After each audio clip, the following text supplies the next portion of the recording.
Saudara-saudaraku dimanapun saudara berada, selamat bertemu kembali dalam Sapaan Rohani hari ini. Saudara-saudara, saya berharap saudara senantiasa bisa merasakan kasih setia Tuhan dalam kehidupan saudara. Sebelum kita membaca dan merenungi firman Tuhan, mari kita menyatu hati di dalam doa. Bapa, sumber segala kebaikan, karyamu senantiasa nyata dalam hidup kami. Namun seringkali kami tidak melihat karya itu dan mensyukurinya dalam hidup kami. Hari ini ajarlah kami untuk melihat setiap karyamu dalam kehidupan kami dan senantiasa bersyukur bahwa apa yang Engkau nyatakan dalam kehidupan kami adalah bagian dari rencanamu yang indah di dalam setiap tapak kehidupan kami. Pimpinlah kami dan tolonglah kami dalam kuasa Roh Kudus agar kami dapat memahami pesan firman-Mu. Dalam nama Tuhan Yesus kami berdoa. Amin. Saudara-saudaraku, bagian Alkitab yang akan menjadi dasar pemberitaan firman pada hari ini terambil dari kitab 2 Samuel 5 ayat 1 hingga ayat 12. Saya akan mengambil satu ayat, yaitu ayat 12 menjadi dasar sapaan rohani hari ini. Demikian ayat 12 dari kitab 2 Samuel pasal 5. Lalu tahulah Daud bahwa Tuhan telah menegakkan dia sebagai raja atas Israel dan telah mengangkat martabat pemerintahannya oleh karena Israel umatnya.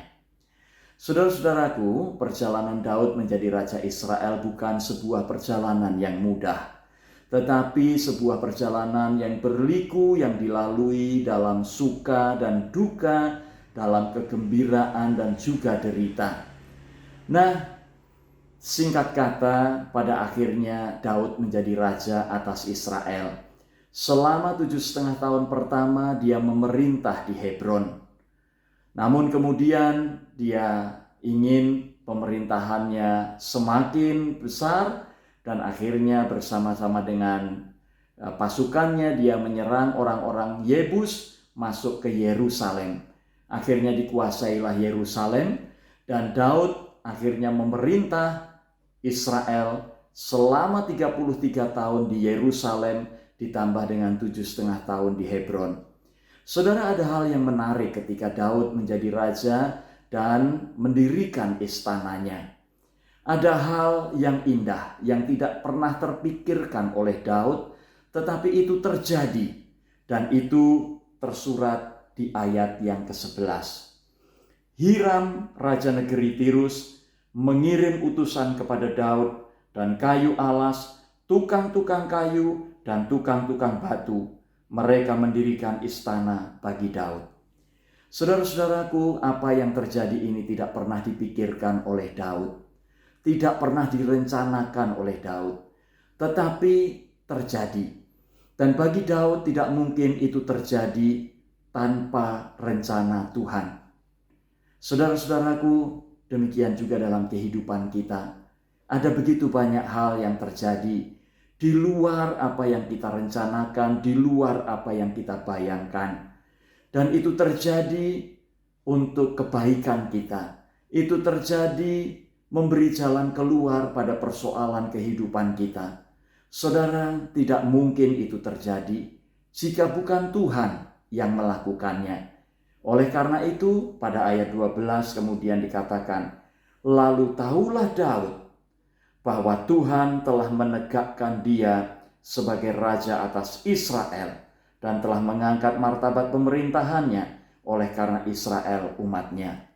Saudara-saudara, mari kita meyakini bahwa di dalam kehidupan kita ini, Tuhan senantiasa berkarya secara nyata. Kadang memang kita tidak tahu, kadang mungkin kita merasa itu hal biasa. Tetapi marilah kita melihat, kita menoleh ke belakang.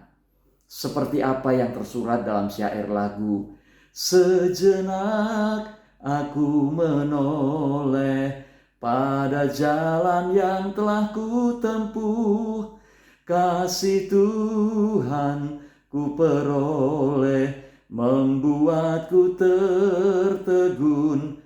Daud tertegun karena istananya ternyata dibangun bukan oleh rakyatnya sendiri, tetapi ada kiriman atau utusan, tukang-tukang kayu, tukang-tukang batu, ada kayu alas yang dikirim oleh Raja Negeri Tirus.